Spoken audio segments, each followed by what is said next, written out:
Cuando mi hijo cerró la puerta de mi propia casa en mi cara, bajo la lluvia, con mis pertenencias arrojadas en bolsas de basura sobre el pavimento mojado, supe que había tocado fondo.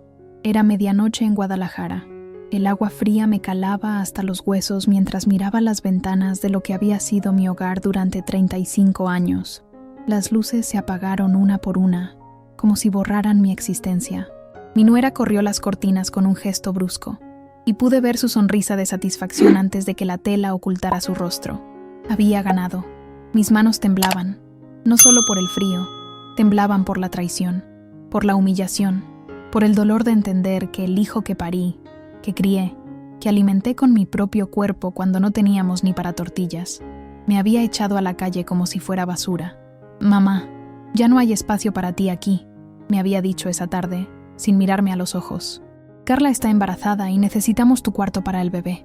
«¿Mi cuarto?», había repetido, sin poder creerlo. «Rodrigo, esta es mi casa. La compré yo, con el dinero que tu padre y yo...».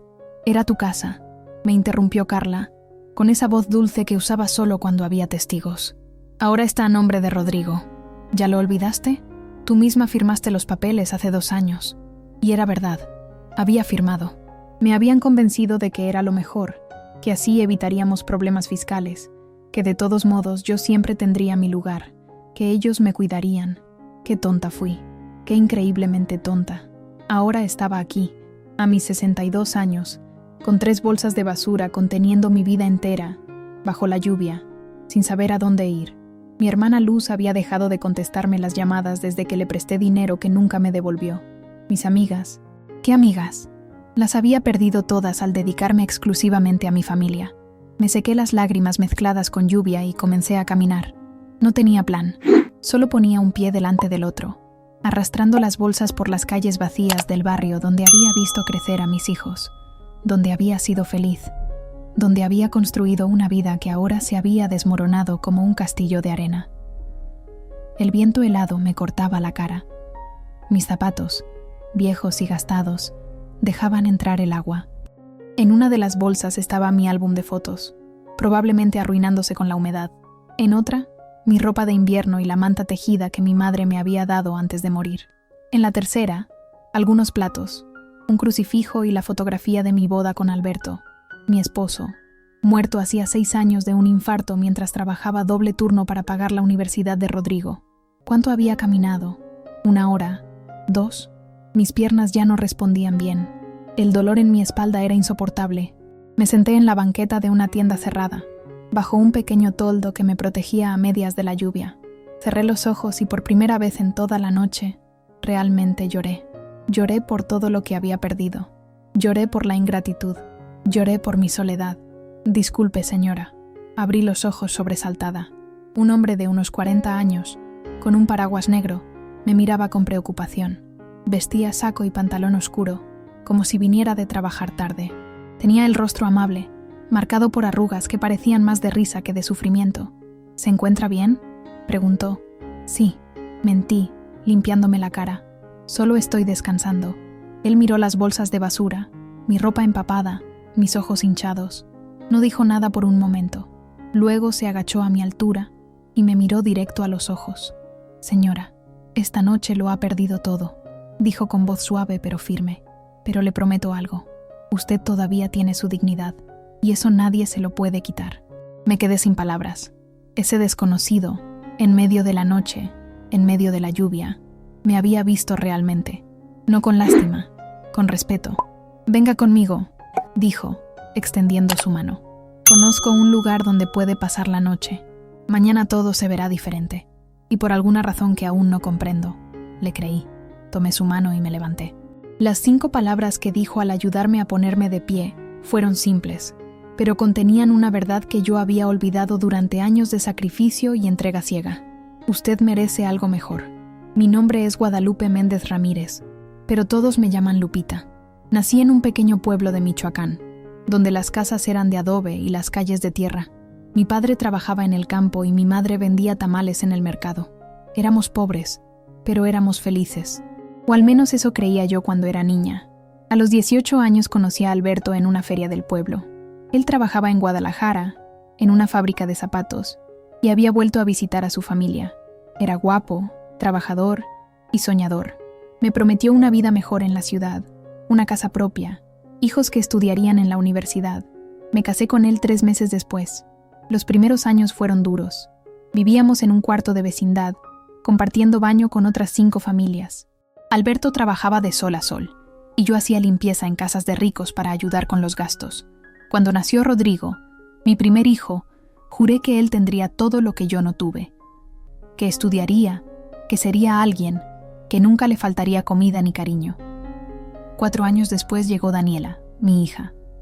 Una niña hermosa de ojos grandes y risa contagiosa. Con 2 hijos, dejé de trabajar fuera para dedicarme a ellos completamente. Alberto nunca se quejó.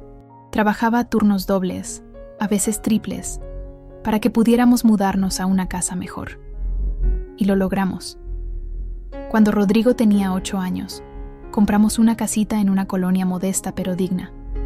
2 recámaras, un baño, una cocina pequeña y una sala. Para nosotros era un palacio. Recuerdo el día que entramos por primera vez.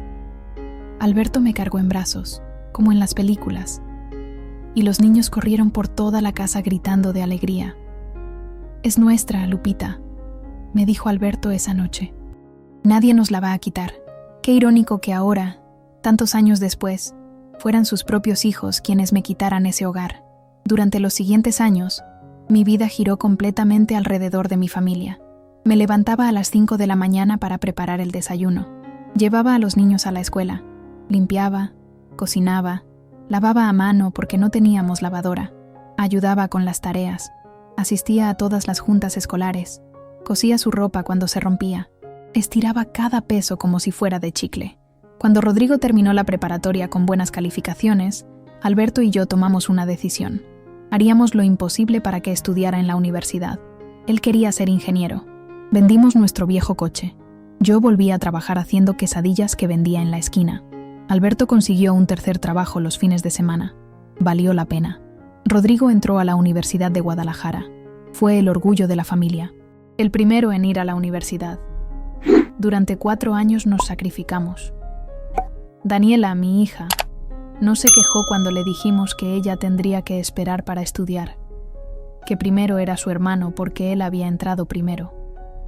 Y entonces Alberto murió. Fue un martes por la tarde. Estaba en el trabajo cuando sintió el dolor en el pecho. Sus compañeros llamaron a la ambulancia, pero no llegó a tiempo. Murió antes de llegar al hospital. Tenía 54 años. El mundo se detuvo. No sabía cómo seguir respirando sin él. Era mi compañero, mi apoyo, mi amor. 30 años juntos y de repente, nada. Solo silencio y una cama vacía. Rodrigo tenía 23 años y estaba a punto de graduarse. Daniela tenía 19 y trabajaba en una tienda de ropa porque ya no podíamos pagarle la universidad. Los miré a ambos en el funeral y me dije, tengo que ser fuerte. Ellos me necesitan. Pero la verdad es que yo también los necesitaba a ellos. Los años siguientes fueron de supervivencia. Con la indemnización de la fábrica y mis ahorros, pudimos terminar los estudios de Rodrigo. Se graduó como ingeniero y consiguió un buen trabajo. Fue un día de celebración. Alberto habría estado tan orgulloso. Daniela seguía trabajando, ahora en la caja de un supermercado. Soñaba con estudiar enfermería, pero cada vez que intentábamos juntar dinero, surgía algún gasto. Una reparación en la casa, un problema de salud, algo. No te preocupes, mamá, me decía. Ya llegará mi momento. Y yo le creía, porque tenía que creer que todo ese sacrificio valía la pena. Cuando Rodrigo conoció a Carla, una chica de familia acomodada que trabajaba en su misma empresa, pensé que era una bendición. Era bonita, educada, siempre sonriente. A mí me trataba con mucho cariño. Suegrita linda, me decía. Usted es como mi segunda madre. Me abrazaba, me ayudaba en la cocina cuando venían a comer, me traía regalos en mi cumpleaños. ¿Cómo iba yo a saber que todo era teatro? Se casaron 2 años después de conocerse. Fue una boda pequeña pero bonita. Daniela fue la dama de honor. Yo lloré de felicidad viendo a mi hijo tan enamorado, tan feliz. Mamá, me dijo Rodrigo esa noche, cuando tengamos hijos, van a tener a la mejor abuela del mundo. Le besé la frente y le dije que lo amaba, que siempre lo amaría. 1 año después de la boda, Me pidieron que les prestara dinero para el enganche de un coche. Les di mis ahorros sin dudar. Eran mis hijos. Para eso estaban las madres, ¿no? 6 meses más tarde, me pidieron más dinero para unos muebles. Les di lo que pude. Y luego vino la conversación sobre la casa. «Mamá, queremos vivir contigo», me dijo Rodrigo, «pero el crédito está a tu nombre, y a veces eso nos complica las cosas con los bancos. ¿Podrías traspasarla a mi nombre? De todos modos, algún día será mía, ¿no?» Daniela intentó advertirme. «Mamá, no lo hagas», me dijo. «Esa casa es tuya. Es lo único que te queda de papá». Pero yo no escuché. Mi hijo era ingeniero, profesionista. Sabía de esos temas legales. Además, ¿por qué desconfiaría de mi propio hijo? Firmé y sellé mi destino. Los primeros meses después de que Rodrigo y Carla se mudaron a la casa fueron diferentes, sutilmente diferentes, como cuando cambia la temperatura y no te das cuenta hasta que ya estás temblando de frío. Al principio todo parecía normal. Seguía cocinando para todos, limpiando, haciendo las compras. Pero empecé a notar pequeños detalles.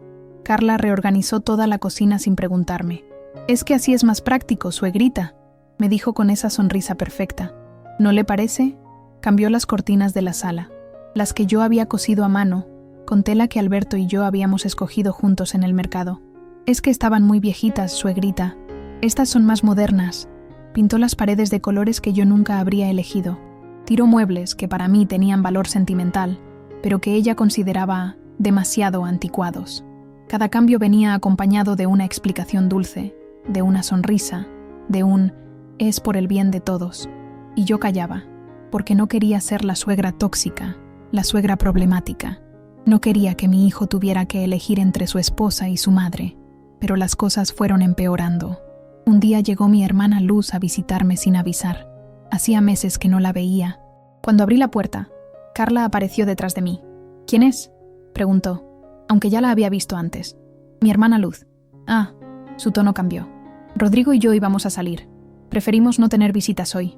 Luz se quedó en la entrada, incómoda. Yo me disculpé con ella y le dije que mejor nos viéramos otro día. Cuando cerré la puerta, vi el dolor en sus ojos. Nunca más volvió. Semanas después invité a mi comadre Rosario a tomar café. Éramos amigas desde que los niños estaban en primaria. Carla no dijo nada directamente, pero durante todo el tiempo que Rosario estuvo ahí, se paseó por la sala en pijama, haciendo comentarios sobre lo cansada que estaba, sobre cuánto ruido estábamos haciendo, sobre que tenía dolor de cabeza. «Mejor me voy, comadre», me dijo Rosario claramente molesta. «Se ve que no es buen momento». Tampoco ella volvió. Las llamadas telefónicas se volvieron un problema. «Mamá, ¿podrías hablar más bajito?», me pedía Rodrigo cada vez que hablaba por teléfono. «Carla está descansando». O Carla directamente. «Suegrita, ¿es necesario que hable tanto por teléfono? La cuenta viene muy alta». Poco a poco fui dejando de llamar a la gente, de recibir visitas, de salir. Mi mundo se iba haciendo más y más pequeño, y entonces empezaron las críticas a mi comida. «Suegrita, creo que la sopa lleva demasiada sal. ¿No cree que los frijoles quedaron un poco aguados? Rodrigo y yo estamos tratando de comer más sano. ¿Podría cocinar con menos aceite?». Un día, después de pasar toda la mañana preparando mole como le gustaba a Rodrigo, él llegó del trabajo y ni siquiera lo probó. «Carla preparó ensaladas», me dijo. «Estamos en dieta». El mole se quedó en la olla. Nadie lo comió. Lo tiré 2 días después, sintiéndome ridícula por haber llorado mientras lo hacía, pero la peor traición vino de parte de mi propia hija. Daniela venía a visitarme cada semana. Era mi consuelo, mi apoyo. Hasta que un día Carla le dijo frente a mí: «Daniela, ¿sabes qué? Tu mamá me comentó que te siente muy encimosa, que vienes mucho y que necesitas su espacio». Me quedé helada. «Eso no es cierto», dije. Yo nunca dije eso, pero Carla ya había plantado la semilla. «Ay, suegrita, no se ponga así.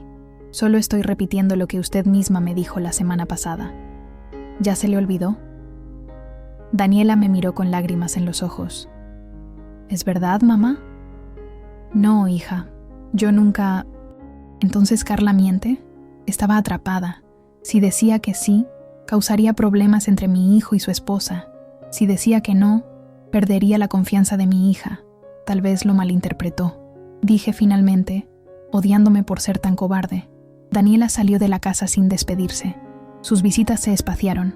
una vez por mes, luego cada 2 meses, luego solo en fechas especiales. Me estaban aislando y yo lo sabía, pero no sabía cómo detenerlo sin causar un conflicto mayor. La gota que derramó el vaso fue cuando me dijeron que mi cuarto ahora sería la pequeña recámara de servicio que estaba en el patio trasero. Un cuartito de 3 por 3 metros, húmedo, con una ventana que no cerraba bien.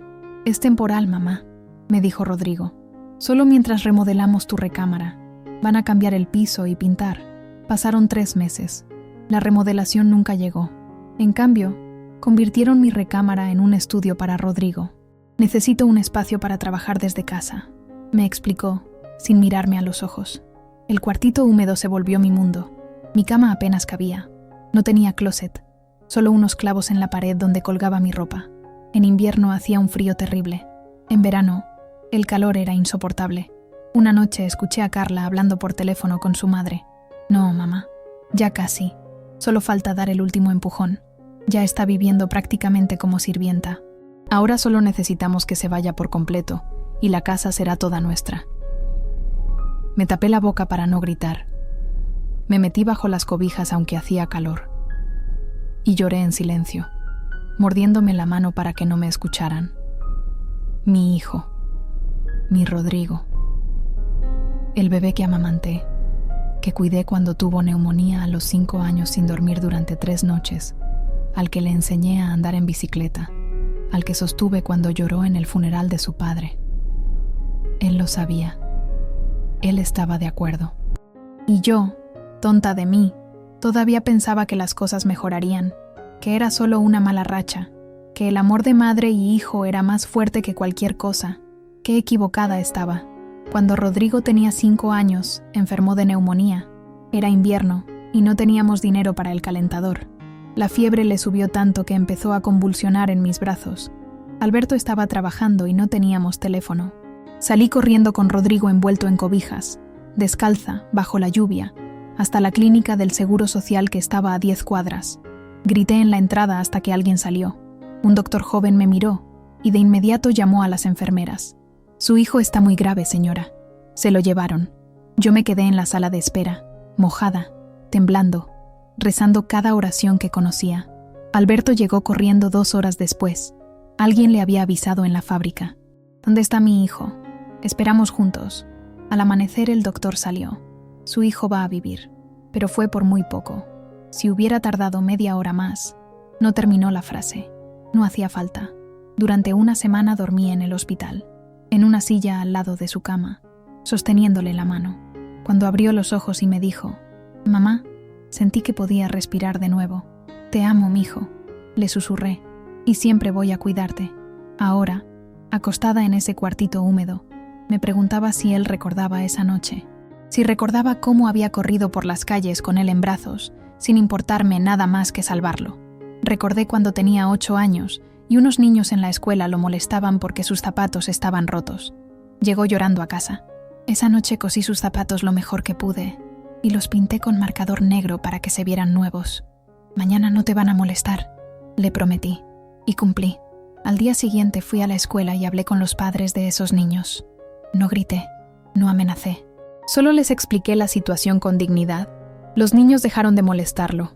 Recordé las tardes de tarea, cuando yo no entendía las matemáticas que le dejaban, pero me quedaba despierta hasta las 2 de la mañana, intentando aprender para poder ayudarlo. Recordé sus partidos de fútbol en la colonia, donde yo era la única madre que siempre estaba en las gradas, aplaudiendo cada jugada. Recordé el día de su graduación universitaria, verlo con el birrete y la toga, recibiendo su título. Se acercó a mí después de la ceremonia, con los ojos brillantes. «Esto es por ti y por papá, mamá. Todo lo que soy es por ustedes». Me abrazó tan fuerte, y yo pensé que todo había valido la pena. Cada desvelo, cada sacrificio, cada peso ahorrado. ¿En qué momento ese niño se convirtió en el hombre que me cerró la puerta en la cara? Pensé también en Daniela, mi niña, la que solía trenzarle el cabello cada mañana antes de la escuela, la que me ayudaba en la cocina, parada en un banquito porque era muy pequeña para alcanzar la estufa. Una vez, cuando tenía 12 años, llegó llorando porque las niñas de su clase se burlaban de ella por tener solo 2 vestidos que se alternaba durante la semana. No le dije nada. Esa noche desbaraté mi único vestido bueno, el que usaba para ir a misa, y con esa tela le hice un vestido nuevo a ella. «Mamá, ¿qué hiciste?», me preguntó cuando lo vio. «Ese era tu vestido favorito». «Tú eres mi favorita», le respondí, «y te mereces cosas bonitas». Pero cuando Alberto murió y el dinero se volvió más escaso, tuve que decirle que no podría pagar su universidad. Vi cómo su sueño de ser enfermera se desvanecía en sus ojos. «Está bien, mamá», me dijo. «Rodrigo ya está por graduarse. Él es el mayor. Tiene sentido. Pero no estaba bien. Y yo lo sabía. Había sacrificado el sueño de mi hija por el de mi hijo. Le había pedido que esperara, que fuera paciente, que ya llegaría su turno. Su turno nunca llegó. Ahora trabajaba largas jornadas en ese supermercado. Vivía en un departamento pequeño con 2 compañeras de trabajo y apenas tenía para sus gastos. Y yo no había podido ayudarla. Todo lo que tenía se lo había dado a Rodrigo. Todo. ¿Era justo? No. Pero así habían sido las cosas. Y ahora ya no podía cambiarlas. Pensé en Alberto. Mi Alberto. El amor de mi vida. ¿Qué diría si viera en qué se había convertido todo? Él que trabajó hasta morir para que tuviéramos esa casa. Él que soñaba con que en esa casa algún día vivirían nuestros nietos, con nosotros como abuelos orgullosos. Una noche, poco antes de morir, me había dicho: «Lupita, cuando yo ya no esté, quiero que pienses en ti también, no solo en los hijos. Prométeme que vas a cuidarte». «No digas tonterías», le había respondido. «Vas a vivir 100 años». Pero no vivió, y yo no había cumplido mi promesa. No me había cuidado. Me había desvanecido poco a poco hasta convertirme en una sombra en mi propia casa. Recordé a mi madre. Había muerto cuando yo tenía 30 años, de cáncer. En sus últimos días me tomó de la mano y me dijo: «Lupita, mija, no te olvides de quién eres. Eres fuerte, eres valiosa. No dejes que nadie te haga sentir menos». Pero yo me había olvidado. Me había perdido en el camino. Una madre es capaz de cualquier cosa por sus hijos, de dar su último bocado de comida, de dormir en el piso para que ellos tengan cama, de trabajar hasta que el cuerpo duela, de renunciar a sus sueños, a sus deseos, a su identidad misma. Pero, ¿qué pasa cuando los hijos crecen y se olvidan de todo eso? ¿Qué pasa cuando el amor que diste no es devuelto? ¿Cuando el sacrificio no es valorado sino aprovechado? Me levanté de la cama en ese cuartito húmedo y me miré en el pequeño espejo roto que colgaba de la pared. Casi no me reconocí. Tenía 62 años, pero parecía de 80. El cabello completamente blanco, mal cortado porque lo hacía yo misma para ahorrar. La piel marchita, los ojos sin brillo, la espalda encorvada. ¿Cuándo había dejado de ser Lupita? ¿Cuándo me había convertido solo en la mamá de, la suegra de, la que cocina, la que limpia, la que no estorba? Toqué mi reflejo en el espejo con los dedos temblorosos. «Hola», le dije a esa mujer que no conocía. «¿Todavía estás ahí adentro?». No hubo respuesta. Solo el sonido de mi propia respiración y, a lo lejos, las risas de Rodrigo y Carla viendo la televisión en mi sala. En mi casa. En la casa que ya no era mía. Esa noche tomé la decisión. No iba a esperar a que me echaran. Me iría yo primero. Con dignidad. Haría un plan. Buscaría trabajo. Encontraría un lugar donde vivir. No les daría el gusto de verme humillada. Pero no tuve tiempo de ejecutar mi plan, porque la humillación final llegó mucho antes de lo que esperaba. Fue un domingo. Lo recuerdo porque era el cumpleaños de Alberto. Cada año, desde que murió, yo iba a su tumba ese día. Llevaba flores, limpiaba la lápida, le contaba cómo estaban los niños. Esa mañana me levanté temprano, como siempre. Preparé café y fui a la cocina. Carla ya estaba ahí, sentada en la mesa con su laptop. «Buenos días, suegrita», me dijo sin levantar la vista. «Buenos días. Voy a salir un rato. Voy al panteón a visitar a Alberto». Ella levantó la vista entonces, con una expresión extraña. «Ah, sobre eso. Rodrigo y yo queremos hablar con usted». Mi hijo apareció en ese momento, ya vestido, con cara seria. «Siéntate, mamá». Algo en su tono me hizo temblar, pero obedecí. «Mamá, tenemos que hablar sobre tu situación aquí». ¿Mi situación? Sí. Carla tomó la palabra, con esa voz suave que ahora reconocía como completamente falsa. «Verá, suegrita, estamos esperando un bebé. Me quedé sin aliento. Un bebé. Iba a ser abuela. ¿En serio? Pero eso es maravilloso. Sí, interrumpió Rodrigo. Y por eso necesitamos hacer cambios. ¿Cambios? Tu cuartito será perfecto para la bebé, dijo Carla. Y honestamente, suegrita, tener a una persona mayor en la casa cuando llegue el bebé será complicado. Los bebés necesitan silencio, rutinas. Y usted, con todo respeto, hace mucho ruido en las mañanas cuando se levanta. ¿Ruido? Y está el tema del espacio, continuó Rodrigo. La casa no es tan grande. Y Carla necesitará ayuda de su madre. No podemos tener a 2 personas mayores aquí. Empecé a entender. ¿Me están corriendo? No lo veas así, mamá. Solo es un ajuste. Ya tienes edad de estar en un lugar más tranquilo. Hay asilos muy buenos. Yo investigué. ¿Asilo? Me puse de pie. Rodrigo, esta es mi casa.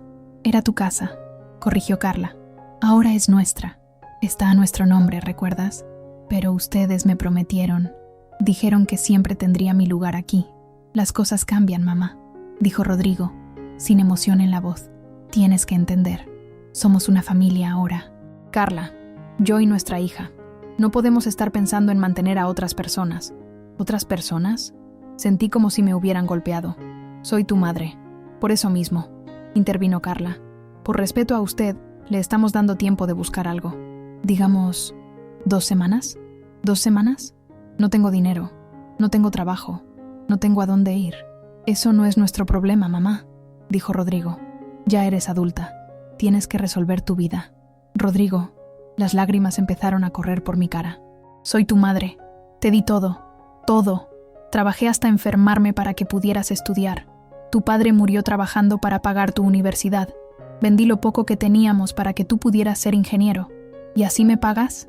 No me chantajees emocionalmente, respondió con frialdad. Yo no te pedí que hicieras nada de eso. Esas fueron tus decisiones. Era como si me hubieran clavado un cuchillo en el pecho y lo estuvieran retorciendo. ¿2 semanas dijo? Preguntó Carla a Rodrigo, ignorándome completamente. Yo creo que con una es suficiente. Mi mamá quiere venir a quedarse ya, para ayudarme con el embarazo. 1 semana entonces, acordó él. ¿Y las cosas de la casa?, preguntó ella. El refrigerador, la estufa, los muebles viejos que están guardados. ¿También se lleva todo eso? No, dijo Rodrigo. Eso se queda. Son parte de la casa. Pero esas cosas son mías, susurré. Son mis cosas, las que compré con mi esposo. Están en nuestra casa, dijo Carla. Así que técnicamente son nuestras ahora. Miré a mi hijo, buscando algo. Un destello de remordimiento, de humanidad, de amor, cualquier cosa. No había nada. Sus ojos estaban vacíos. Rodrigo, por favor. Caí de rodillas. Por favor, no me hagas esto. No tengo a nadie más. No tengo nada. Levántate, mamá. Te estás humillando. Me estás humillando tú, grité. Me estás tirando a la calle como si fuera basura. No seas dramática. Tienes 1 semana para encontrar algo. Es más que suficiente. Carla se levantó y se estiró como si nada. Bueno, yo voy a desayunar con mi mamá. Rodrigo, ¿vienes? Sí, vamos. Se fueron, así de simple.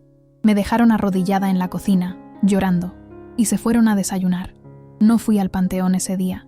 No podía. Me quedé en ese cuartito húmedo, acostada en mi cama, mirando el techo, tratando de procesar lo que había pasado. Los días siguientes fueron una pesadilla.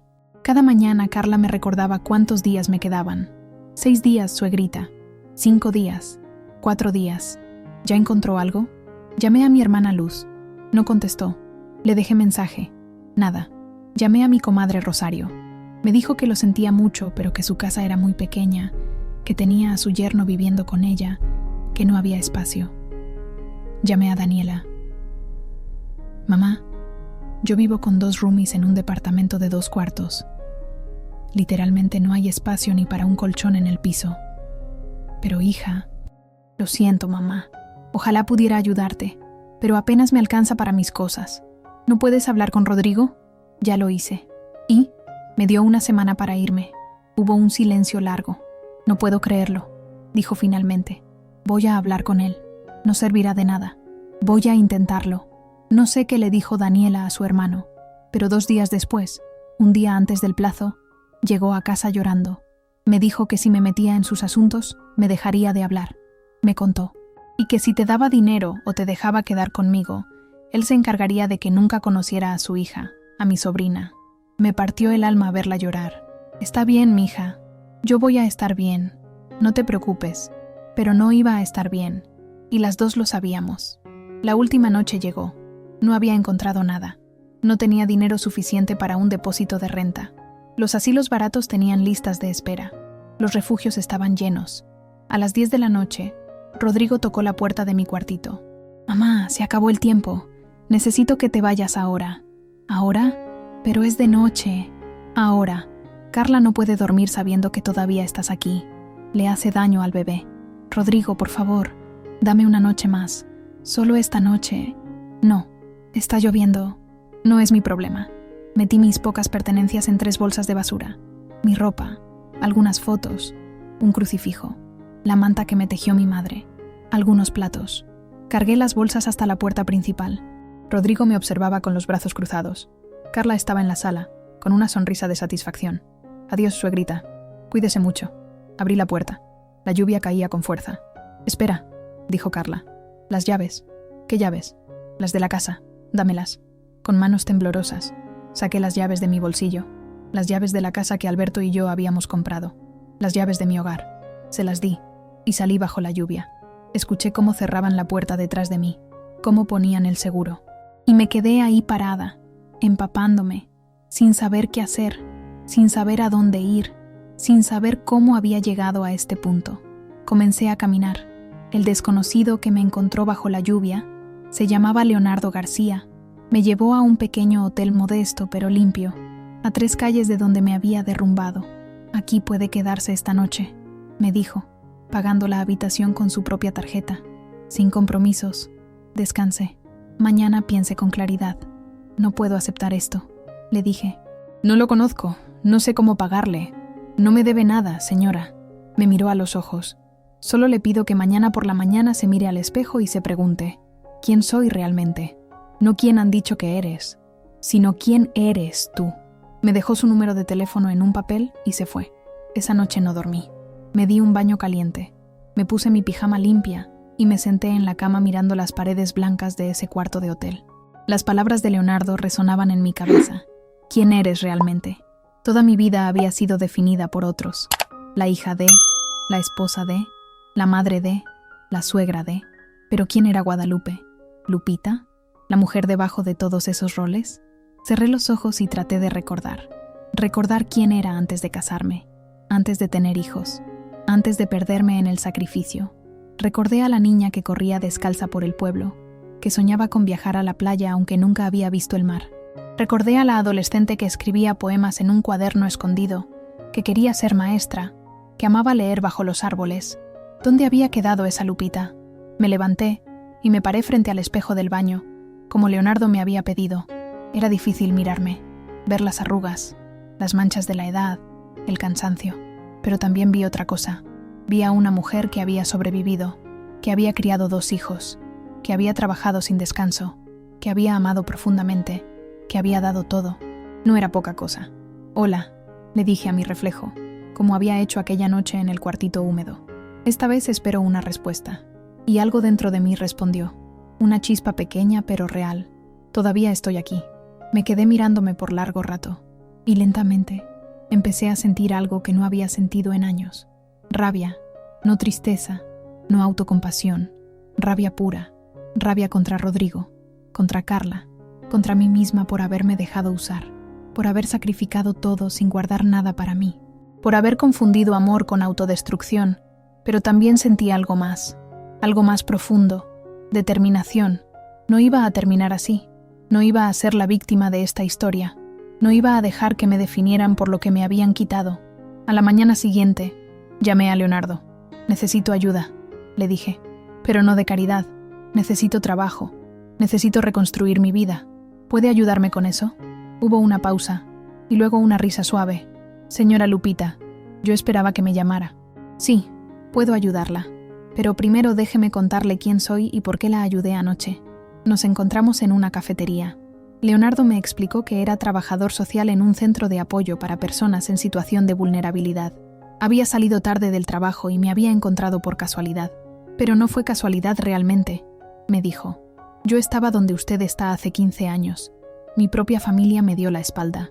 Estuve en la calle, toqué fondo, y alguien me ayudó sin pedirme nada a cambio. Desde entonces, cuando veo a alguien en ese momento de quiebre, trato de ser para ellos lo que aquella persona fue para mí. ¿Y cómo salió adelante? Dejé de esperar que mi familia cambiara. Dejé de culparme por lo que había pasado. Y empecé a construir una nueva vida. No fue fácil, pero fue mío. Y eso valía todo. Me explicó que el centro donde trabajaba tenía programas de apoyo. Podían ayudarme con hospedaje temporal mientras encontraba trabajo. Me conseguirían ropa apropiada para entrevistas. Me enseñarían a hacer un currículum. ¿Pero quién me va a contratar?, le pregunté. Tengo 62 años. Hace décadas que no trabajo formalmente. Señora Lupita, usted administró una casa por décadas. Educó a 2 profesionales. Hizo presupuestos milagrosos. Resolvió problemas todos los días. Eso es más experiencia que la que muchos tienen. Por primera vez en mucho tiempo, sentí algo parecido a la esperanza. Durante las siguientes semanas, Leonardo y su equipo me ayudaron. Me consiguieron una habitación en una casa de huéspedes para mujeres mayores. Pequeña pero mía, limpia, segura, digna.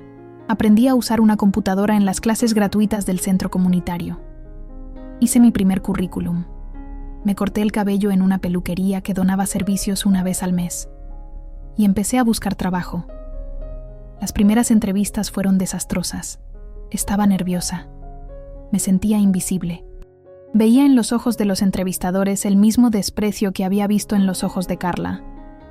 Pero no me di por vencida. En mi quinta entrevista, en una cafetería familiar, la dueña, una señora de 50 años llamada Patricia, me miró diferente.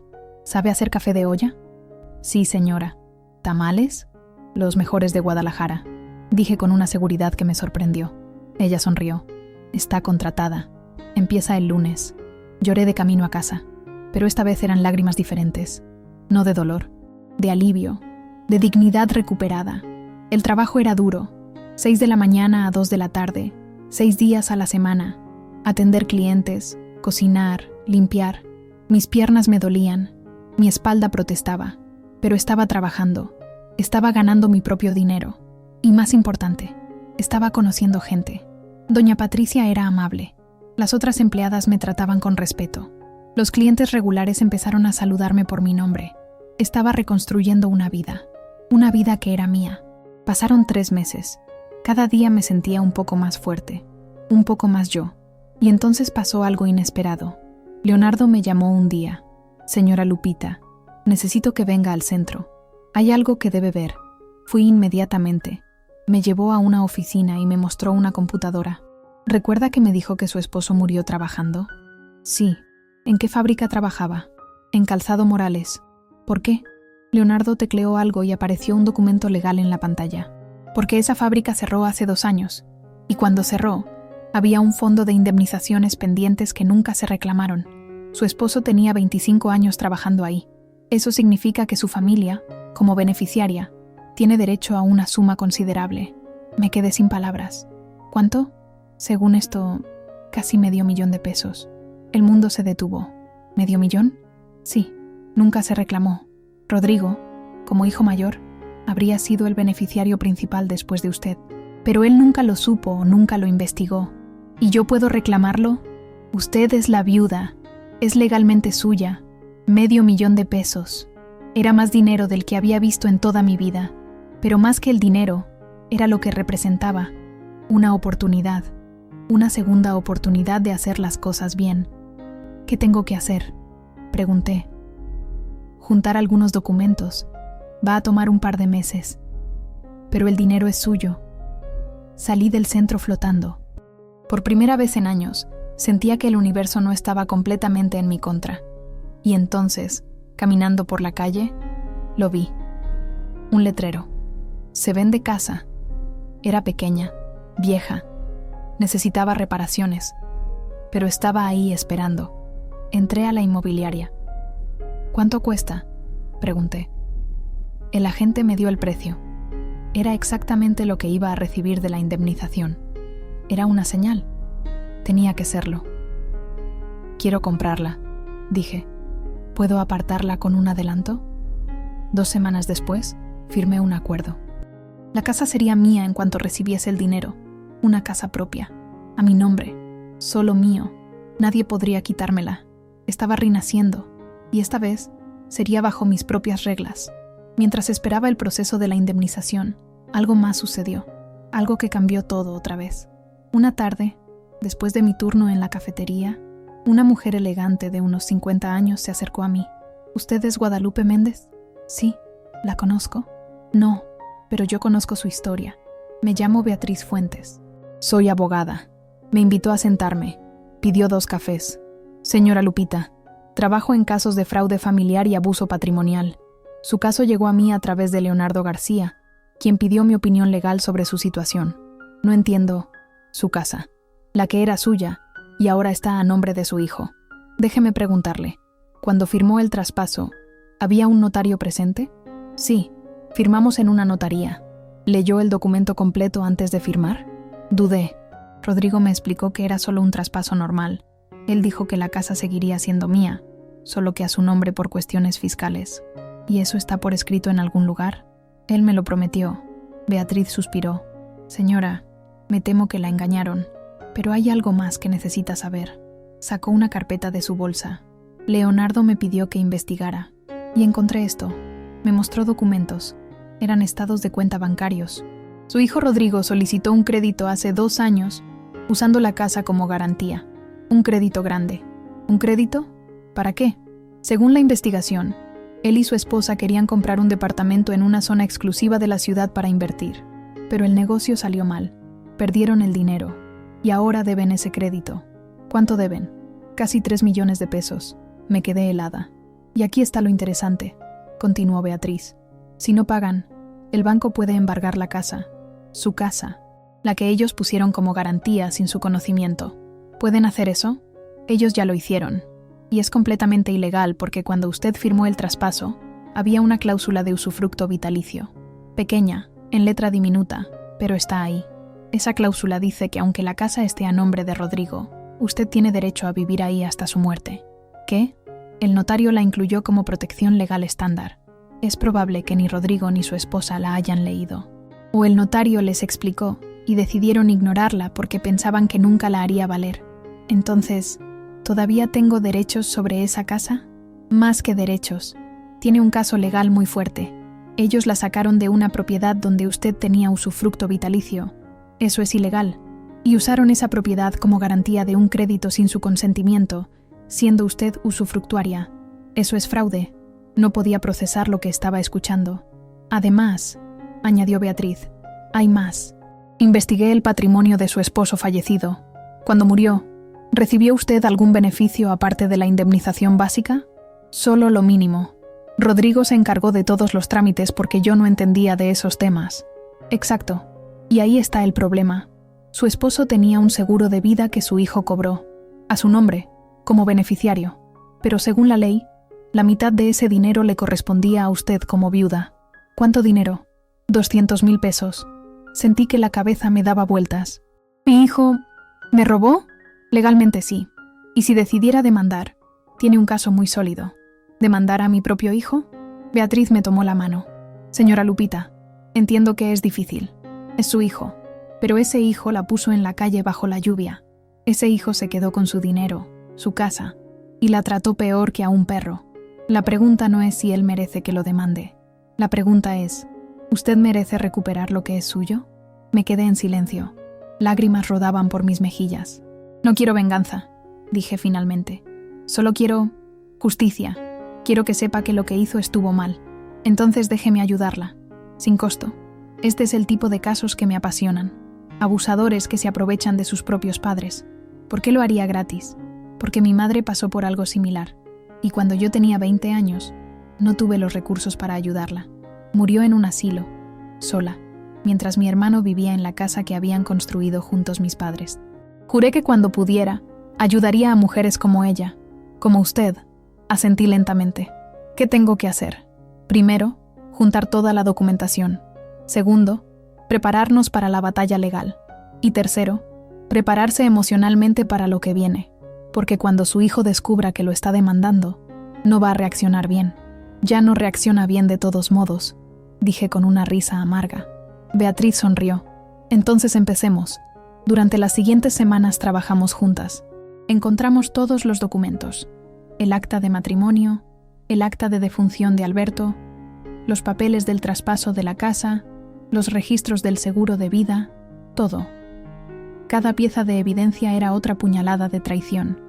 Ver en blanco y negro cómo mi propio hijo había manipulado cada situación para beneficiarse, pero también era liberador, porque finalmente veía la verdad completa. Una tarde, mientras revisábamos papeles en un café, Beatriz me preguntó: ¿por qué cree que su hijo hizo esto? Pensé mucho antes de responder. Creo que ella lo convenció. Carla. Ella vio una mujer vieja, sola, sin educación, sin recursos. Vio una oportunidad. Y Rodrigo, mi hijo, era bueno una vez, pero él es débil. Siempre lo fue. Y ella lo supo. Lo manipuló. ¿Lo está excusando? No. Solo trato de entender. Porque el hijo que yo crié no era así. Y necesito creer que en algún lugar, dentro de ese hombre que me cerró la puerta, todavía existe un poco del niño que una vez me dijo que me amaba. Beatriz asintió tristemente. Tal vez esté ahí, pero incluso si está, él tomó sus decisiones. Y ahora debe enfrentar las consecuencias. Tenía razón.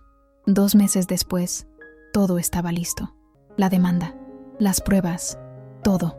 ¿Estás segura de que quiere hacer esto?, me preguntó Beatriz. Una vez que enviemos esto, no hay vuelta atrás.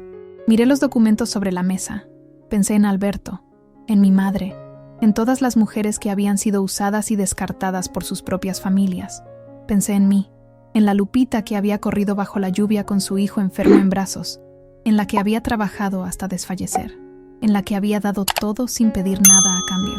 Pensé en la nueva Lupita, la que trabajaba en una cafetería y se sentía orgullosa, la que estaba por tener su propia casa, la que había encontrado su voz. Sí, dije firmemente, estoy segura. Entonces mañana a primera hora presentamos la demanda. Esa noche no dormí, no por miedo, sino por anticipación, porque por primera vez en años sentía que tenía el control de mi propia vida, y ya era hora de que mi hijo aprendiera que su madre no era la mujer débil que él creía. La demanda se presentó un jueves por la mañana. Beatriz me llamó al mediodía. Ya está. Los documentos fueron entregados oficialmente. Rodrigo recibirá la notificación en las próximas 48 horas. Mi corazón latía rápido. ¿Y ahora? Ahora esperamos su respuesta. Y mientras tanto, reforzamos nuestra posición. Lo que yo no esperaba era la rapidez con que todo explotaría. El viernes por la tarde, mientras trabajaba en la cafetería, mi teléfono empezó a sonar. Rodrigo. 12 llamadas perdidas en 1 hora. Mensajes de texto. Mamá, llámame urgente. ¿Qué crees que estás haciendo? Esto es una traición. ¿Cómo te atreves? No respondí. Beatriz me había aconsejado que toda comunicación fuera a través de ella. Pero entonces llegó un mensaje de Daniela. Mamá, ¿qué está pasando? Rodrigo está como loco. Dice que lo estás demandando. ¿Es verdad? Le marqué. Hija. Mamá, ¿es verdad? Sí. Pero, ¿por qué? Es tu hijo. Es un largo de contar, mija. Pero sí, lo estoy demandando. Porque lo que él me hizo fue ilegal. Me robó, Daniela. Me robó mi casa, el seguro de tu padre, y me puso en la calle. Hubo un silencio. Yo sabía que las cosas estaban mal, pero... ¿Robar? ¿Estás segura? Tengo pruebas, documentos, todo. Dios mío. Daniela, entiendo si esto te pone en una posición difícil con tu hermano. No quiero que pierdas tu relación con él por mí. Mamá, tú eres mi madre. Y si lo que dices es verdad, entonces él se lo buscó. Me eché a llorar. Te amo, hija. Yo también te amo, mamá. ¿Estás bien? ¿Dónde estás viviendo? Le conté todo. El hotel, Leonardo, la casa de huéspedes, mi trabajo en la cafetería, la nueva casa que estaba por comprar. ¿Por qué no me contaste nada de esto? No quería preocuparte. Y necesitaba hacerlo sola. Necesitaba demostrarme que podía. Estoy orgullosa de ti, mamá. Esas palabras sanaron algo en mí. El sábado, Rodrigo apareció en la cafetería. Entró como un toro enfurecido, gritando. ¡Ahí estás! ¡Mamá! ¡Tenemos que hablar! Todos los clientes voltearon. Doña Patricia salió de la cocina. Joven, le voy a pedir que se calme o que se vaya. Esta es mi madre. Puedo hablar con ella. No si está gritando en mi negocio, respondió Patricia firmemente. Yo salí de detrás del mostrador. Rodrigo, si quieres hablar, hazlo con calma. Él me miró con una furia que nunca había visto. ¿Cómo puedes hacerme esto? ¿Una demanda? ¿En serio? Soy tu hijo. Y yo soy tu madre. Y me pusiste en la calle. Te dimos tiempo para buscar algo. Me dieron una semana, bajo la lluvia, con 3 bolsas de basura, después de que les di toda mi vida. Nosotros necesitábamos el espacio. Necesitaban mi casa. La casa que tu padre y yo compramos. La casa que tú convertiste en garantía de un crédito que yo no autoricé. Un crédito que ahora me puede dejar sin nada. Vi cómo su cara cambiaba, de rabia a confusión. ¿Cómo sabes de eso? Porque contraté una abogada, una buena, y descubrimos todo. El seguro de vida de tu padre que te quedaste, el usufructo vitalicio que violaste, el fraude. Él palideció. Mamá, Carla dijo que... No me importa lo que Carla dijo. Tú tomaste las decisiones. Tú firmaste los papeles. Tú me cerraste la puerta en la cara. Podemos arreglar esto, dijo, cambiando de táctica. No necesitas demandarme. Devolvemos el dinero. Te dejamos volver a la casa. No quiero volver a esa casa. Ya no es mi hogar. Además, pronto tendré mi propia casa, a mi nombre, donde nadie puede echarme. ¿Tu propia casa? ¿Con qué dinero? Con la indemnización de tu padre, la que él ganó trabajando 25 años, la que tú nunca te molestaste en investigar porque ya tenías suficiente con lo que me robaste. Vi su rostro descomponerse. Mamá, por favor, si esto llega a juicio, voy a perder todo. La casa puede ser embargada. Mi reputación como ingeniero se va a arruinar. Carla me va a dejar. Debiste pensar en eso antes. Soy tu hijo, y yo soy tu madre. Pero eso no te detuvo cuando me humillaste. Dio un paso hacia mí. Doña Patricia se interpuso. Ya es suficiente. Si no se va ahora mismo, llamo a la policía. Rodrigo me miró con ojos llenos de lágrimas. ¿Te arrepentirás de esto? No, respondí calmadamente. De lo único que me arrepiento es de haber tardado tanto en defenderme. Se fue dando un portazo. Temblaba. Doña Patricia me abrazó. Estuvo bien, mija. Estuvo muy bien. Los otros empleados y algunos clientes regulares me aplaudieron. Me hicieron sentir que no estaba sola. Esa noche, Beatriz me llamó. Ya sé lo que pasó en la cafetería. ¿Está bien? Sí. Fue difícil, pero necesario. Señora Lupita, quiero que sepa que Rodrigo va a intentar más cosas. Va a tratar de manipularla. Tal vez use al bebé. Tal vez traiga a otras personas. Tiene que estar preparada. Lo estoy. Bien, porque tengo noticias. El juez aceptó nuestra solicitud de medida cautelar. Hasta que se resuelva el caso, la casa no puede ser vendida ni usada como garantía para nada más. Y si el banco intenta embargarla, nosotros podemos bloquear el proceso argumentando que se usó fraudulentamente. ¿Eso qué significa? Significa que por ahora, la casa está congelada. Nadie puede hacer nada con ella. Y tenemos una audiencia en 3 semanas. 3 semanas. En 3 semanas estaría frente a un juez, explicando mi caso. En 3 semanas mi hijo tendría que enfrentar lo que había hecho. Usé esas 3 semanas para fortalecer mi nueva vida. Seguí trabajando en la cafetería. Terminé los trámites de la indemnización y finalmente recibí el dinero. Casi $500,000 de pesos en mi cuenta bancaria. La primera vez en mi vida que tenía esa cantidad de dinero. Con ese dinero compré mi casa. Pequeña, vieja, necesitaba trabajo, pero era mía. Beatriz revisó personalmente todos los papeles. Todo estaba a mi nombre, solo mío, nadie más. El día que me entregaron las llaves lloré, no de tristeza, de triunfo. Daniela vino a verla conmigo. «Mamá, está hermosa. Está horrible, mija», dije riendo. «Pero es mía».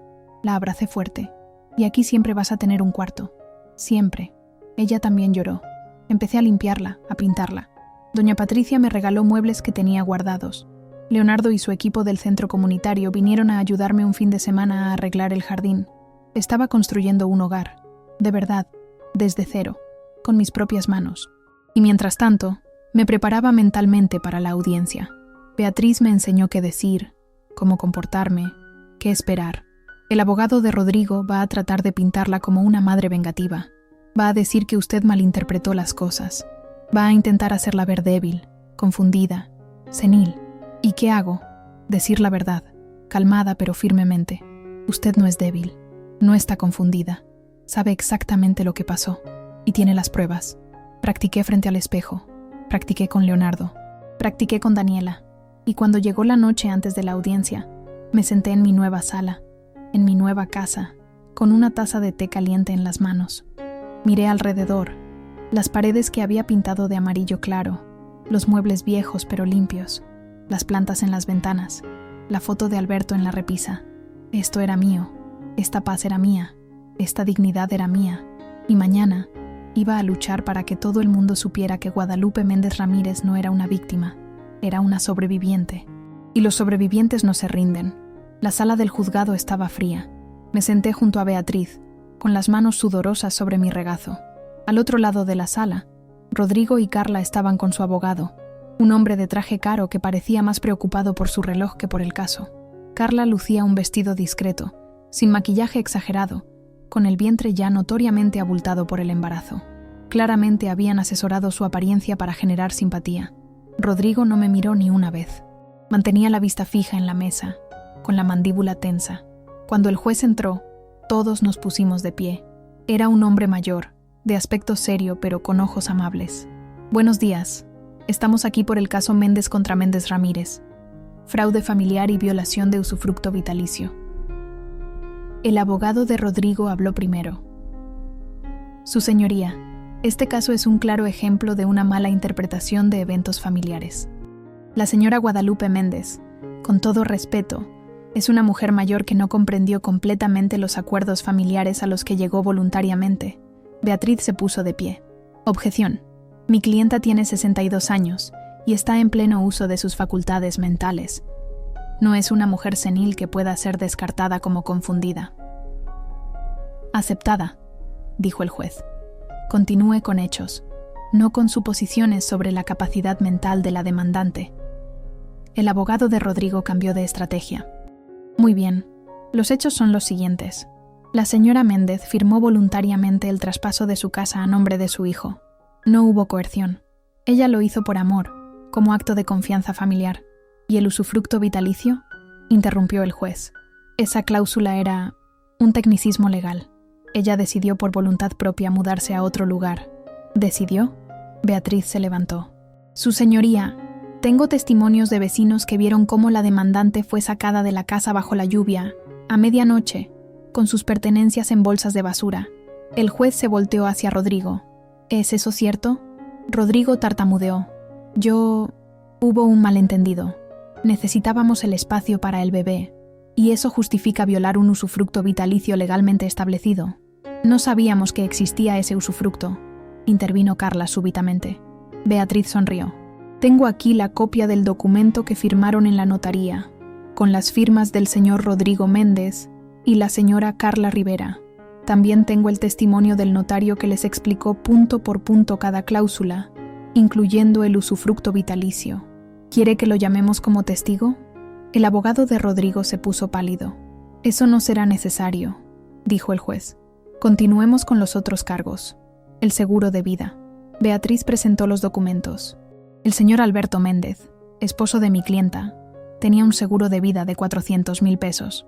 A su muerte, el 50% debía ir a la viuda y el 50% a los hijos. Sin embargo, el señor Rodrigo Méndez, aprovechándose de que su madre no entendía los procesos legales, cobró la totalidad del seguro a su nombre. Eso es mentira, dijo Rodrigo. Yo usé ese dinero para pagar los gastos del funeral y las deudas de mi padre. Tengo los estados de cuenta bancarios del señor Rodrigo del mes siguiente al cobro del seguro, respondió Beatriz. Muestran un depósito de 300,000 pesos como enganche para un departamento de inversión. ¿Eso cuenta como gastos de funeral? Silencio. El juez revisó los documentos con expresión cada vez más severa. Señor Méndez, esto no se ve bien para usted. Su señoría, intervino su abogado desesperadamente. Mi cliente estaba tratando de asegurar el futuro de su familia. Es un padre trabajador, un profesionista respetado, que defraudó a su propia madre, completó el juez. ¿Algo más que presentar? Beatriz continuó, metódica y calmada. El crédito.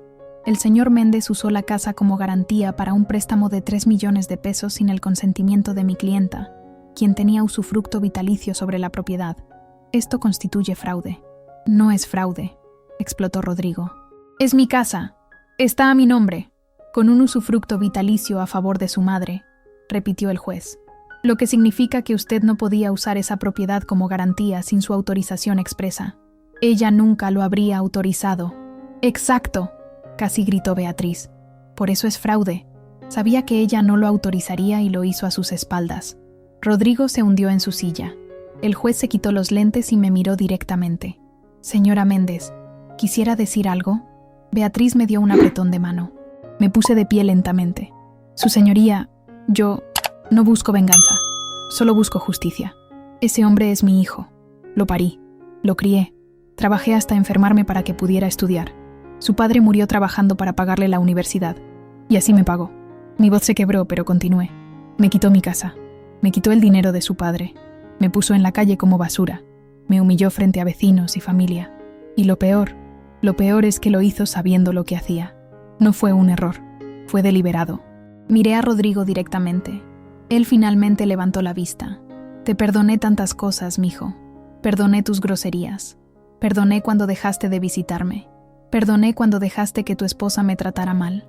Pero lo que no puedo perdonar es que me hayas robado mi dignidad. Que me hayas hecho sentir que no valía nada. Que mi vida de sacrificio no significaba nada. Lágrimas corrían por su cara ahora. Mamá, yo... No, lo interrumpí. Ya no. Ya no tienes derecho a llamarme mamá. Las madres merecen respeto. Y tú nunca me respetaste. Me senté. Mis manos temblaban, pero mi voz había sido firme. El juez tomó notas por varios minutos. Luego habló. He escuchado suficiente. Voy a tomar un receso de 2 horas para revisar toda la documentación. Pero quiero dejar algo claro. En mi sala, la ley se aplica igual para todos. No importa si son familia. De hecho, estos casos me parecen especialmente graves porque aprovechan de la confianza y el amor familiar. Se levantó y salió. En el pasillo, Daniela me esperaba. Había faltado a su trabajo para estar ahí. Mamá, estuviste increíble. La abracé. Leonardo también estaba ahí, junto con doña Patricia y algunas de las chicas de la cafetería. Vinimos a apoyarte, dijo Patricia. No estás sola, añadió Leonardo. Me eché a llorar, pero eran lágrimas de gratitud. Del otro lado del pasillo, vi a Rodrigo discutiendo acaloradamente con Carla. Ella lo empujó. Todo esto es tu culpa. Debiste deshacerte de ella antes. Ahora vamos a perder todo. Tú me dijiste que lo hiciera, respondió él.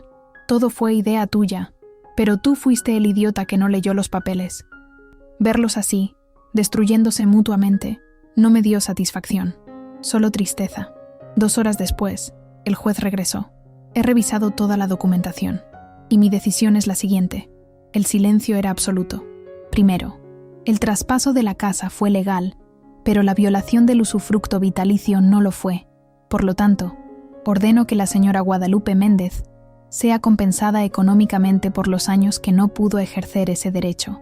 El monto será determinado por un perito. Segundo, el 50% del seguro de vida que correspondía a la señora Méndez debe ser devuelto inmediatamente, con intereses desde la fecha del cobro. Tercero, el uso de la propiedad como garantía sin el consentimiento de la usufructuaria constituye fraude. Ordeno al señor Rodrigo Méndez pagar una multa de 100.000 pesos al Estado, además de cubrir todos los gastos legales de su madre. Cuarto, en cuanto al crédito, como la garantía fue constituida fraudulentamente, ordeno que el banco busque otra forma de cobro que no incluya el embargo de la propiedad. El señor Méndez tendrá que responder con su propio patrimonio. Rodrigo se derrumbó en su silla. Y finalmente, continuó el juez, quiero dejar constancia de que este es uno de los casos más tristes que he visto. Un hijo que se aprovecha de su madre es de lo más bajo. Espero, señor Méndez, que algún día entienda la magnitud de lo que hizo. Golpeó con su mazo. Caso cerrado. Beatriz me abrazó. Daniela corrió hacia mí. Leonardo aplaudió. Había ganado. No había recuperado la casa, pero había recuperado algo más importante. Mi dignidad, mi voz, mi justicia. Y eso no me lo podría quitar nadie. Han pasado 6 meses desde la audiencia. Estoy sentada en el pequeño jardín de mi casa, la que compré con el dinero de Alberto, regando las plantas que sembré con mis propias manos. Es una tarde tranquila de sábado. El sol brilla suave. Se escucha música de un vecino. Un gato callejero que he adoptado duerme en mis pies. Esta casa no es grande, no es lujosa, Las paredes todavía tienen algunos desperfectos que no he podido arreglar. Los muebles son viejos, pero es mía, y aquí soy feliz. El dinero del juicio llegó hace 2 meses. Con los 200,000 pesos del seguro de vida, más los intereses, más la compensación por el usufructo, recibí casi 300,000 pesos. Los usé para arreglar mejor la casa, para comprar algunos muebles nuevos, y el resto lo guardé para emergencias. Sigo trabajando en la cafetería. Ya no lo necesito económicamente, pero me gusta. Me gusta la rutina. Me gusta Patricia y las muchachas. Me gusta sentirme útil. Me gusta que los clientes regulares me saluden por mi nombre y pidan mis tamales. Daniela viene a visitarme cada semana. A veces se queda el fin de semana completo. Tengo un cuarto preparado para ella, con su cama, su closet, fotos de cuando era niña. Es su espacio, su refugio. Hemos hablado mucho en estos meses, sobre el pasado, sobre mi matrimonio, sobre mis errores como madre. Creo que me enfoqué demasiado en Rodrigo. Le dije una vez: te descuidé a ti. Lo siento. Mamá, tú hiciste lo que pudiste con lo que tenías. No te culpo. De hecho, ver todo lo que pasaste me enseñó algo importante. Nunca voy a perderme a mí misma por nadie, ni por mis hijos, si algún día los tengo, porque no les hago ningún favor convirtiéndome en una sombra. Sus palabras me hicieron llorar, pero eran lágrimas buenas. La semana pasada logró juntar suficiente dinero para inscribirse en clases nocturnas de enfermería. Su sueño finalmente se está haciendo realidad. Y yo estoy aquí para apoyarla, no con dinero que no tengo, pero con palabras de ánimo, con comida caliente cuando viene cansada, con amor incondicional. De Rodrigo no sé nada. Daniela me cuenta a veces. Dice que vendieron la casa finalmente. No pudieron pagar el crédito y el banco la remató. Se mudaron a un departamento pequeño. Carla lo dejó después de que nació la bebé. Se llevó a la niña. Una parte de mí siente dolor por él. Es mi hijo. Ese lazo nunca se rompe del todo, por más que uno quiera. Pero ya no es mi responsabilidad. Ya no voy a sacrificar mi paz por tratar de salvarlo. Él tomó sus decisiones. Ahora vive con las consecuencias. Daniela me ha mostrado fotos de mi nieta. Se llama Sofía. Es hermosa. Tiene los ojos de Alberto. ¿Me duele no conocerla? Sí, pero también entiendo que tal vez sea mejor así. Rodrigo no ha intentado contactarme, y yo no voy a buscarlo. Si algún día él quiere hacer las paces, la puerta está abierta, pero será en mis términos. No voy a disculparme por defenderme. No voy a pretender que nada pasó. Leonardo sigue siendo mi amigo. Viene a comer cada 15 días. Me cuenta de los casos del centro comunitario. Yo cocino. Reímos. A veces hablamos de cosas profundas. A veces solo vemos películas. Me invitó a salir una vez. De forma romántica, quiero decir. Me puse nerviosa. Hace tanto que no me veía como mujer, solo como madre, como esposa viuda, como víctima. No sé si estoy lista para eso, le dije. No hay prisa, respondió con esa sonrisa amable. Solo quería que supieras que eres una mujer hermosa, fuerte, valiosa, y si algún día decides que quieres compañía romántica, me encantaría ser considerado, pero si solo quieres amistad, eso también está perfecto. Solo quiero que sepas que tienes opciones. Fue la conversación más bonita que he tenido en años. No le he dado una respuesta, pero a veces, cuando estoy regando mis plantas, pienso en la posibilidad, en que tal vez mi vida no tiene que ser solo sobre sobrevivir, tal vez también puede ser sobrevivir, sobre disfrutar, sobre el amor, pero esta vez de la forma correcta. He empezado a hacer cosas por mí, pequeñas cosas. Me uní a un grupo de lectura en la biblioteca del barrio. Una vez al mes vamos juntas a una clase gratuita de yoga para personas mayores. Retomé mi viejo hábito de escribir. Nada serio, solo pensamientos, poemas, reflexiones. Una noche escribí esto. Me pasé la vida siendo la mitad de algo. La mitad de un matrimonio, la mitad de una madre e hijo. Siempre la mitad, nunca completa. Ahora, a mis 62 años, finalmente estoy aprendiendo a ser un todo, a ser completa yo sola. Y es aterrador, pero también es hermoso. Lo leí en el grupo de lectura. Varias mujeres lloraron. Dijeron que se sentían identificadas. No estoy sola en esta experiencia. Hay miles de mujeres como yo. Mujeres que se perdieron en el camino de ser esposas, madres, cuidadoras. Mujeres que dieron todo y al final se quedaron con nada. pero también hay miles de mujeres como yo que están aprendiendo a renacer, a reconstruirse, a encontrarse de nuevo, y eso me da esperanza. Esta mañana pasé por la casa donde viví 35 años. La nueva familia ya se mudó. Hay juguetes en el jardín, ropa tendida, risas saliendo por las ventanas. Me quedé parada afuera por un momento, esperando sentir dolor, esperando sentir nostalgia, pero lo único que sentí fue paz. Esa ya no es mi casa. Mi casa está a 3 kilómetros de aquí. Mi casa tiene paredes amarillas y plantas en el jardín. Mi casa tiene una cocina pequeña donde preparo café cada mañana. Mi casa tiene un cuarto extra donde mi hija duerme cuando me visita. Mi casa tiene un gato rescatado y fotos de Alberto en la repisa. Mi casa está donde está mi corazón. Y mi corazón finalmente está conmigo. Esta noche, antes de dormir, me miré en el espejo como lo hago cada día ahora. Es un ritual, un recordatorio. El cabello ya no está tan descuidado. Fui a una peluquería de verdad y me hice un corte. Tengo canas, sí, pero están bien cuidadas. Las arrugas siguen ahí, pero ahora cuando sonrío, llegan hasta los ojos. Hola, Lupita, le digo a mi reflejo. ¿Cómo estás hoy? Y esta vez, la respuesta es clara.